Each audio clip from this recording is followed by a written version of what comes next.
오늘 본문 말씀은 이제 5장의 앞에 1절부터 18절까지 예수님과 또 유대인들 간의 이 논쟁 가운데에서 안식일에 예수님께서 38년 된 병자를 고치신 사건을 가지고 논쟁이 시작되어졌습니다. 그리고 더 큰 논쟁거리는 무엇이냐? 바로 예수님께서 하나님의 친아들이시다, 친아버지시다, 자신의 친아버지시다. 그러니까 아버지께서 일하시니 나도 일하신다. 그러니까 하나님과 예수님과 동등된 그 위치를 가지고 말씀하시는 거 가지고 이 신성모독이라는 이 주제를 가지고 끊임없이 예수님과 이제 갈등이 시작되어지는 이 출발점이 되어지게 되었죠. 그래서 그 뒤이어서 오늘 우리가 보고 있는 말씀이 계속해서 그 사건에 연장되어져서 예수님께서 그곳 가운데에서 굴하시지 아니하시고 이제 비로소 많은 사람들에게 계속하여서 예수님이 이 땅에 오신 목적, 또 예수님이 누구이신가에 대하여서 자신이 어떠한 분이신가에 대하여서 많은 사람들에게 말씀을 전하시고 계시는 것을 볼 수가 있습니다. 오늘 본문은 이 예수님이 누구이신지, 그리고 왜 예수님이 우리에게 생명이 되시고 또 동시에 심판의 주가 되시는지를 아주 분명하게 보여주시는 본문의 말씀입니다.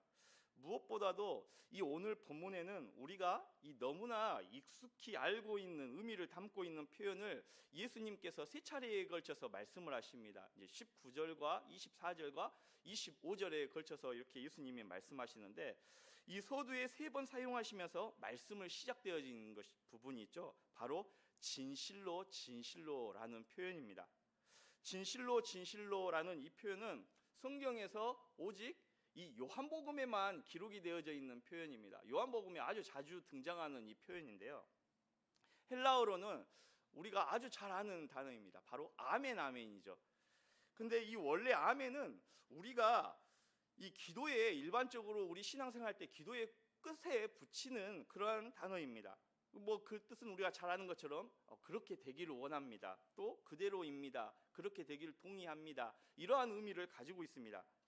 그런데 예수님께서는 우리가 기도의 끝에 붙이는 이 아멘을 말씀의 맨 앞에 서두에 붙이시면서 그것도 2번이나 연속해서 진실로 진실로, 즉 아멘 아멘 하시면서 반복적으로 표현하시면서 말씀을 시작을 하셨다는 것이죠. 예수님께서 이 진실로를 연속적으로 사용하셨다는 것은 예수님 자신의 말씀을 절대적으로 강조할 때에 이 사용하게 되어지는 이중 반복 강조법이라고 이야기를 합니다. 즉 진리와 진실성을 더욱 강하게 드러낼 때 사용하시는 표현이에요. 그런데 예수님의 모든 말씀이 다 하나님의 말씀이고 너무나도 귀한 말씀이잖아요. 그런데 그 중에서도 매우 귀중한 중요한 의미를 표현하실 때에 이 진실로 진실로라는 이 표현을 사용하셨다는 것입니다. 그러니까 진실로 진실로라는 이 표현은 이러한 의미입니다. 내 말이 하나님의 확정의 말씀이다. 또 내가 지금 말하는 것은 취소되지 않는 판결과 같은 말씀이다. 너희가 이 말을 가볍게 여겨서는 안 된다. 이 안에 생명이 있다. 이 말씀을 가볍게 여겼을 때에는 곧 생명을 놓치는 것과 같다라는 이런 아주 중요한 의미를 담고 있는 것이죠.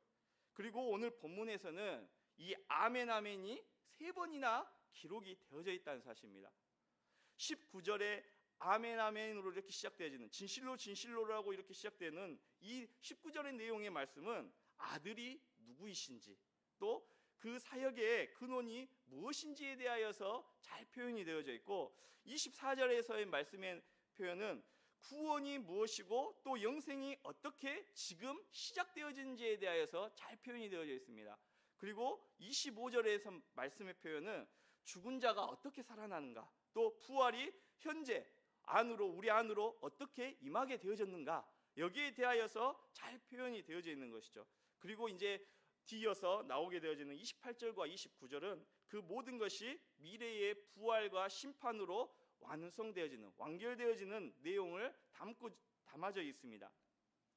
오늘 우리가 보았던 이 19절 말씀을 보게 되어지면은 이 19절 말씀에서 예수님께서 이처럼 말씀을 하세요. 내가 진실로 진실로 너희에게 이르노니 아들이 아버지께서 하시는 일을 보지 않고는 아무것도 스스로 할 수 없나니 라고 예수님께서 말씀을 시작하십니다.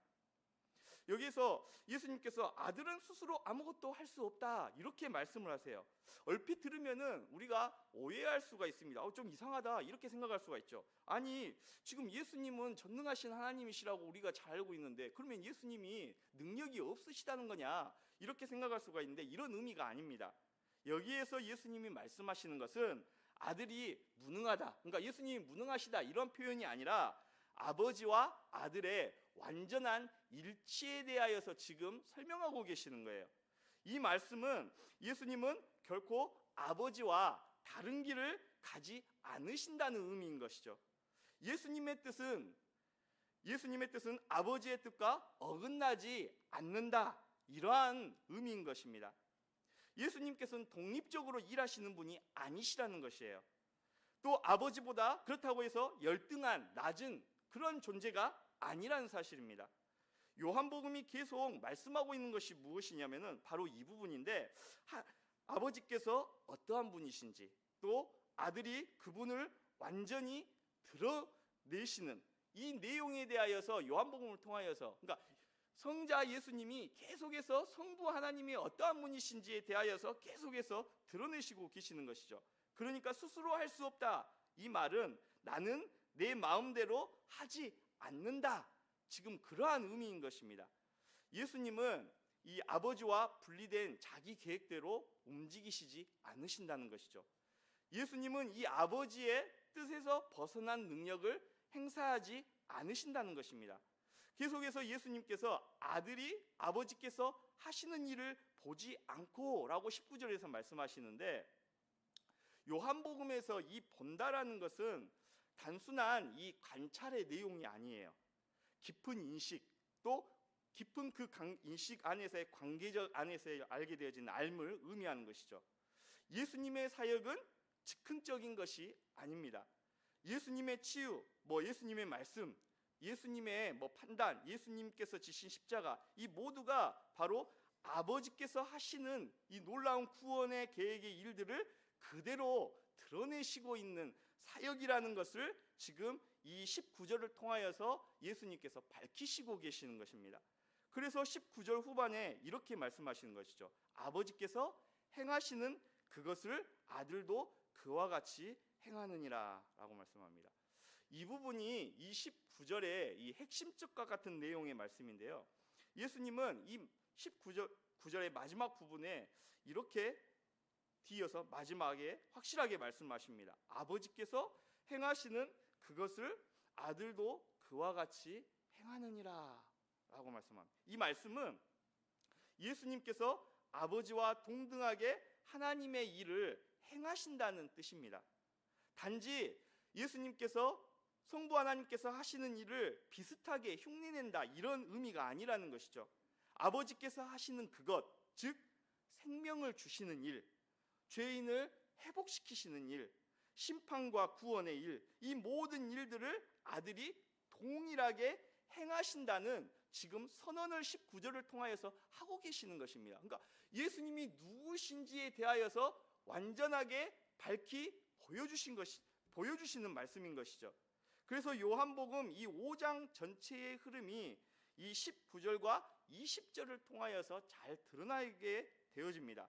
예수님은 아들이 생명을 준다, 아들이 심판을 행한다는 이 말씀으로 연결해서 계속해서 말씀하고 계시는 것입니다. 왜냐하면 예수님께서는 아버지의 일을 그대로 행하시는 분이시기 때문에 그렇습니다. 예수님이 아버지의 일을 행하시는 이유는 단순히 예수님의 능력이 아버지보다 성부 하나님보다 더 열등한 존재이기 때문에 낮은 존재이기 때문에 그렇게 하시는 것이 아니라 성부 하나님의 명령 때문에 그렇게 하시는 것이 아니라 그 안에서 아버지와 아들 그 관계 가운데에 바로 이 사랑 안에서의 관계 때문에 그렇습니다. 아버지와 아들 사이에 있는 이 깊고 친밀하고 또 영원하고 완전한 사랑 안에서 흘러나오는 순종을 통하여서 이루어지는 사역인 것이죠. 예수님의 사역이요. 아버지는 자기가 하는 일을 다 아들에게 보인다고 말씀합니다. 여기에는 일부만 조금만 일부러 감추고 이런 것이 없습니다. 성부 하나님께서는 성자 예수님께 자신의 뜻과 계획을 완전히 공유하셔요. 이러한 가운데에 20절 하반절에 예수님은 그 가운데서 더 큰 일을 보이겠다고 말씀하시는 것이죠. 여기에서 말하는 더 큰 것이라는 이 의미는 무엇이냐? 그 답이 21절과 22절 말씀의 차례대로 나오게 되어지는데 바로 생명과 심판입니다. 21절에서는 생명에 대하여서 더 큰 일, 예수님이 하실 더 큰 일, 바로 생명을 주시는 일에 대해서 말씀하시는 것이고, 22절에서는 바로 심판하시는 일에 대하여서 예수님이 장차하실 일에 대하여서 사역에 대해서 말씀을 하고 계시는 것이죠. 그래서 바로 이 본문은 곧장 이 생명과 심판에 대하여서 21절과 22절에서 말씀합니다. 21절 말씀 우리가 한번 함께 합독하도록 하겠습니다. 21절 말씀입니다. 아버지께서 죽은 자들을 일으켜 살리심 같이 아들도 자기가 원하는 자들을 살리느니라. 아멘. 22절도 함께 보도록 하겠습니다. 아버지께서 아무도 심판하지 아니하시고 심판을 다 아들에게 맡기셨으니. 아멘.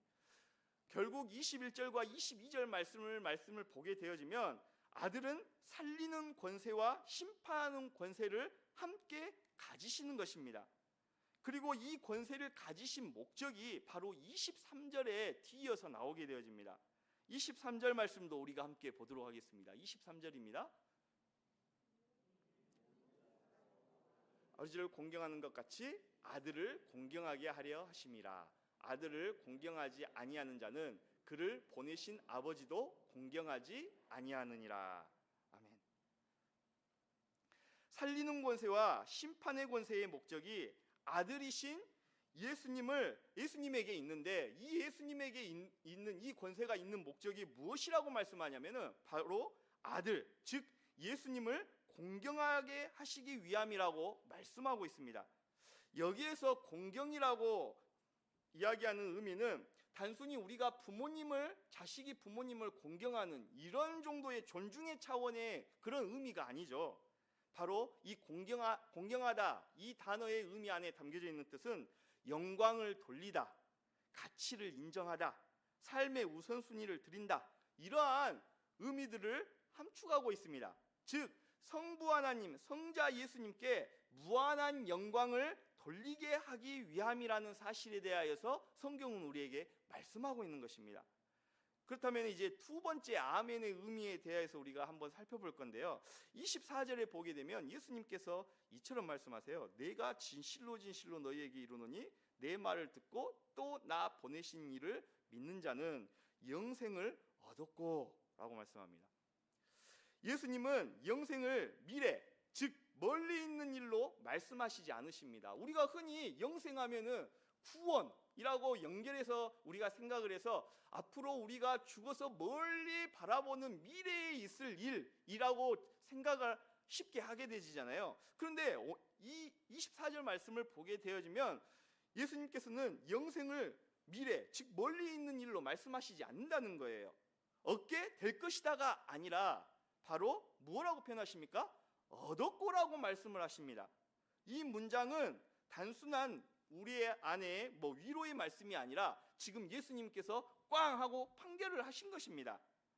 내 말을 듣고 나를 보내신 이를 믿는 자는 영생을 이미 소유했다고 지금 선언하시는 것이에요.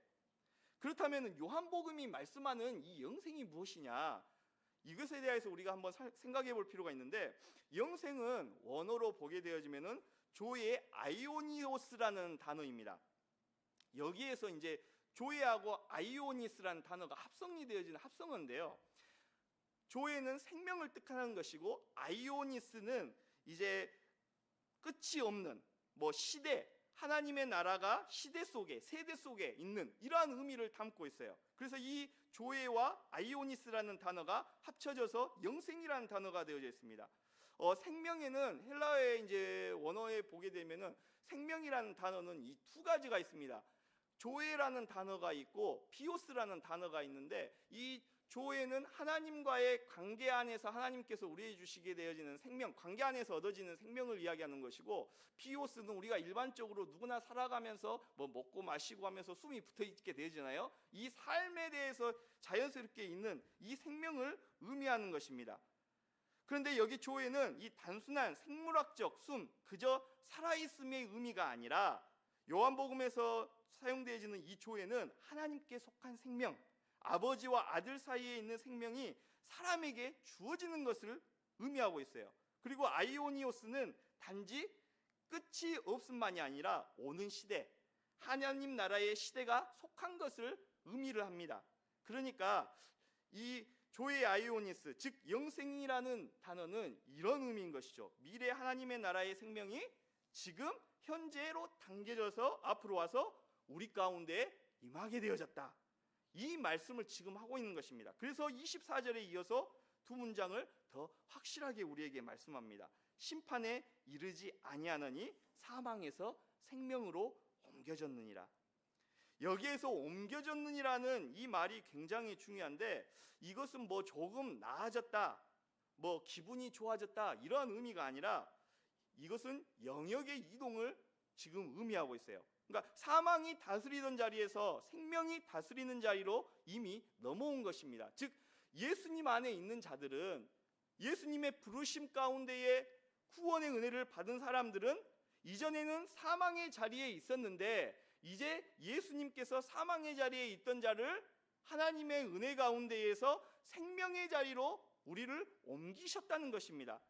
구원은 나중에 상을 받을 상이기 전에 지금 우리 가운데에 이루어진 소속의 변경과 같은 것인 것이죠.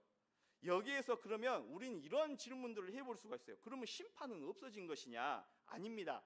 심판이 없어진 것이 아니라 지금 심판주가 누구인지가 드러나게 되어진 것이죠. 22절에서 말씀했던 것처럼 심판은 누구에게 맡겨졌습니까? 아들 예수님에게 맡겨졌어요. 그러므로 복음은 이것을 말씀하고 있는 것이죠. 심판주이신 예수님 안에 있는 자는 심판으로 들어가지 않는다. 심판주가 친히 우리를 붙들어서 어디 가운데로 옮기시냐? 생명 가운데로 우리를 옮기신다는 것입니다.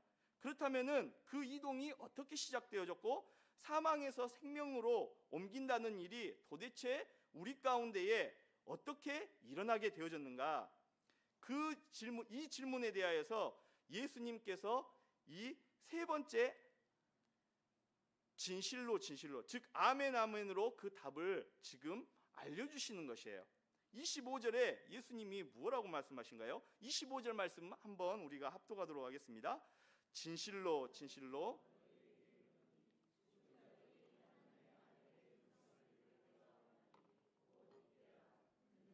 살아나리라. 아멘. 예수님은 때가 오나니라고 말씀하십니다. 마치 미래처럼, 이 상황이 미래처럼 말씀을 하세요.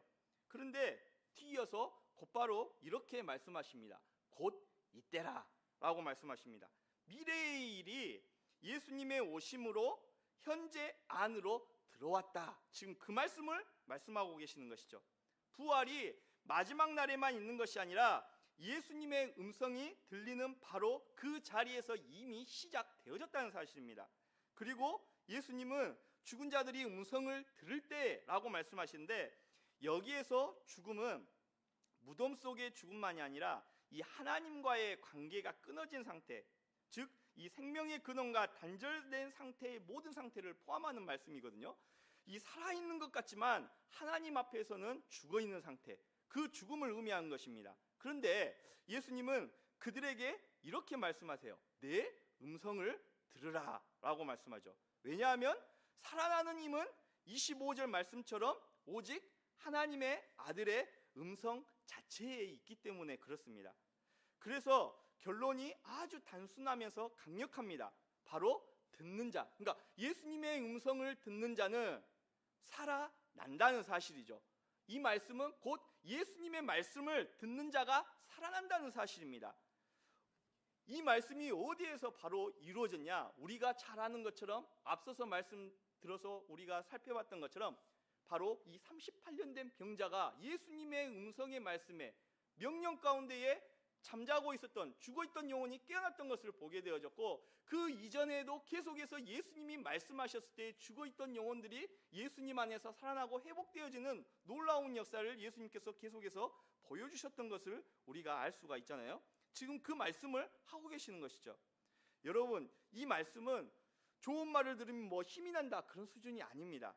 이 말은 예수님의 창조의 방식을 말씀하고 계시는 거예요. 하나님이 말씀하시자 빛이 있었던 것처럼 예수님이 음성이 들리는 곳에 바로 생명이 살아나게 되어진다는 것이죠. 주님의 음성이 내 안에 죽음을 깨우고 그 깨어난 생명이 주님을 알아보고 믿게 반응해서 믿게 되어지는 것입니다. 지금 우리에게 지금 필요한 것은 단 한 가지이죠. 주님이 음성이 들리는 자리에 우리가 머무는 것입니다. 말씀 앞에 서는 것, 예수님의 그 음성, 말씀을 피하지 않는 것, 그 음성에 나를 내어드리는 것, 이것이 바로 우리에게 이 시대에 살아가는 우리에게 필요한 믿음의 자세의 모습이라는 사실이에요. 계속해서 예수님께서는 이 26절과 27절에서 이 예수님의 음성이 어떻게 생명을 일으키는가에 대한 근거를 말씀해 주십니다. 26절의 말씀에 보면 예수님이 이처럼 말씀하신데, 아버지께서 자기 속에 생명이 있음같이 아들에게도 생명을 주어 그 속에 있게 하셨고 라고 말씀합니다. 여기에서 자기 속에 생명이라는 말이 좀 중요한데요, 이 생명을 밖에서 공급받아야 겨우 사는 존재가 아니라 이 생명의 근원이 하나님 아버지 안에 있음을 지금 말씀하고 계시는 것입니다. 그리고 그 생명이 지금 누구에게도 있다 선언하시는 것이냐, 그 생명이 아들에게도 있다라고 말씀하시는 것이죠. 즉 예수님 자신이 곧 하나님이시다, 하나님의 아들이시기 때문에 곧 하나님이시다라는 것을 계속해서 예수님 자신에 대하여서 말씀하고 계시는 것입니다. 그러니 이 예수님의 음성이 생명을 일으키는 것은 너무나도 당연한 것이죠. 그 이유는 예수님은 생명을 전달하는 단순한 전달자가 아니라 생명의 근원 자체가 되어지시기 때문에 그렇습니다. 그리고 27절에서 계속해서 이어서 말씀하시죠. 또 인자됨으로 말미암아 심판하는 권한을 주셨느니라 라고 말씀합니다. 27절은 예수님의 이 심판의 권한의 근거가 어디에 있다고 말씀하냐? 인자됨에 있다고 말씀합니다. 하나님께서 예수님에게 이 심판의 권세를 주셨다라고 말씀하시죠. 예수님께서 인자 되실 수 있는 이유가 무엇인가? 그 근거는 바로 먼저는 인간의 삶을 직접 예수님께서 경험하셨기 때문에 그렇습니다. 우리가 잘 아는 것처럼 예수님은 참 하나님이시고 또 참 인간이십니다. 예수님께서 이 땅에 참 인간으로, 이 땅에 참 하나님이셨던 예수님이 참 인간으로 이 땅에 성육신하셔서 이 땅에 오셨죠. 인간의 삶을 직접 참 인간으로서 경험하셨습니다. 예수님은 이 땅에서의 인간의 연약함, 고통, 유혹, 때로는 눈물도 흘리시고 아픔을 직접 경험하셨습니다. 그래서 예수님의 심판은 우리의 사정을 모르시는 이 차가운 결말의 판결의 심판이 아닙니다. 너무나도 우리의 연약함을 잘 알고 계시기 때문에 정확하시고 공의로우시고 또 그 가운데에서 자비로운 심판주로서의 심판을 하실 수가 있다는 사실입니다. 그 두 번째는 구원의 사역을 완성하시는 참 인간이십니다. 하나님은 인류를 대표할 참 인간을 통해서 구원과 심판을 이루기로 계획하셨습니다. 그래서 이 땅에 오신 분이 누구십니까? 바로 독생자이신 예수 그리스도께서 이 땅에 성육신하셨습니다. 구원과 심판을 이루기로 계획하시고 이 땅 가운데 오셨죠. 예수님은 인간으로 오시고 인간을 위해서, 죄인들을 위해서 대신 십자가에서 죽으시고 또 인간의 죄를 십자가에서 짊어지셨고 또 그 가운데에서 부활하셨습니다. 그러므로 인류의 대표로서 심판할 자격을 갖추셨다는 사실입니다. 그리고 세 번째로는 이 하늘의 권세를 받은 메시아이시기 때문에 그렇습니다. 예수님께서는 이 다니엘 7장을 보게 되어지면 예언된 이 성취자로서, 그러니까 다니엘 7장에서는 메시아에 대하여서 이 예언을 하고 있는데 이 7장에서 예언된 메시아로서의 성취자로서 하늘 권세를 가진 인자로서 모든 나라와 또 민족의 심판의 권세자로 우리 가운데에 오셨다는 사실입니다. 때문에 예수님께서는 이 모든 인자됨의 근거로서의 모든 부분들을 다 갖추시고 성취하셨다는 사실이죠. 이제 예수님께서는 마지막으로 28절과 29절에서 그 권세가 어디까지 가는가에 대하여서 선포하십니다. 마음의 죽음을 깨우는 것에서 이 멈추지 않으시고 무덤 속까지 가는 권세를 말씀하시는데, 28절에 예수님은 무덤 속에 있는 자가 다 그의 음성을 들을 때가 온다고 말씀합니다. 여기에서는 분명히 육체적 죽음인 이 무덤을 말하는 것인데, 이 예수님의 음성은 죄와 두려움만 깨우는 것이 아니라 죽음 자체를 깨웁니다. 그래서 무덤 속에서도 그 음성이 닿게 되어지는 것이죠. 그리고 29절에서 예수님은 이 부활의 결과를 두 갈래로 나누어서 말씀하시는데, 선한 일을 행하는 자는 생명의 부활로, 악한 일을 행하는 자는 심판의 부활로 나오리라 라고 말씀합니다. 다시 말씀드리지만 지금 예수님께서 29절에 하시는 말씀은 행위로 우리가 구원을 받는다는 말의 의미가 아닙니다. 이미 24절에서 예수님께서 어떻게 우리가 영생, 구원을 받을 수가 있는가에 대해서 분명하게 못 박아서 말씀을 하셨습니다. 내 말을 듣고 믿는 자는 영생을 얻었고 사망에서 생명으로 옮겼다라고 확정하셨습니다. 그러니 29절에 지금 이 말씀은 행위는 구원의 값을 치르는 조건이 아니라 내가 어느 생명에 속해 있는지를 드러내는 열매이고 증거가 된다는 사실입니다. 쉽게 말하면 이러한 표현인데요. 나무가 살아있으면 열매를 맺잖아요. 열매가 나무를 살리는 것이 아니라 살아있는 나무가 열매를 맺게끔 되어졌습니다. 마찬가지입니다. 예수님의 말씀을 듣고 믿어서 이미 생명으로 옮겨진 자는 그 생명이 삶의 방향을 바꾸고 결국에는 무엇을 맺게 되어지냐? 열매를 맺게 되어진다는 것이죠. 반대로 끝까지 예수님의 빛을 거부하고 자신의 어두움을 붙드는 사람은 그 거부가 삶의 방향으로 굳어져서 결국 어디로 향하게 되어지느냐? 심판을 향하게끔 되어진다는 사실입니다. 그러니 이 29절은 행위로 구원을 받는다가 아니라 행위로 드러나는 우리의 위치, 소속을 말하는 것입니다. 그럼 29절에서 선을 행한다는 것은 무슨 의미인가? 요한복음에서 선은 단지 이 도덕적인 부분을 의미하는 것이 아닙니다. 요한복음은 선을 이렇게 표현을 하는데, 빛으로 나아오는 것, 진리를 따르는 것, 그리고 무엇보다도 아들을 믿는 믿음 안에 거하는 것, 이것을 선한 일이라고 요한복음은 말씀을 해요. 그러니까 우리가 뭐 불쌍한 사람을 도와주고 착한 일 많이 하고 이것을 선으로 보시는 것이 아니라 바로 예수님을 구주로 믿는 믿음 그 자체, 순수한 믿음 그 자체가 하나님이 보시는 가장 큰 선이라는 사실입니다. 선한 일은 예수님과 무한한 독립적인 삶이 아니라 이 예수님의 생명이 내 안에 들어왔을 때 나타나는 삶의 결과입니다. 죄를 미워하게 되어지고 진리를 사랑하게 되어지고 이웃을 향하여서 마음이 열리고 무엇보다도 하나님을 향해서 우리의 마음이 돌아서는 것, 이것이 선한 일의 뿌리라는 사실이죠. 반대로 악한 일을 행한다는 것은 우리가 살아가면서 단지 실수 몇 번 하고 그런 의미가 아니라 요한복음에서 악은 빛을 미워하는 것입니다. 자기 죄가 드러나는 것을 싫어해서 끝까지 빛으로 나오지 않는 것이죠. 즉 예수님을 거부하는 삶의 방향의 모습을 하나님께서는 악이다라고 말씀하신다는 사실입니다. 때론 물론 성도들도 넘어집니다. 그러나 성도는 넘어져도 빛으로 돌아옵니다. 왜냐? 회개할 수 있는 기회가 있기 때문에 그렇습니다. 그래서 다시 주님의 음성 앞으로 우리가 나오게끔 되어지는 것이죠. 그런데 악한 길은 무엇인가요? 넘어짐 자체가 아니라 돌아오지 않는 거예요.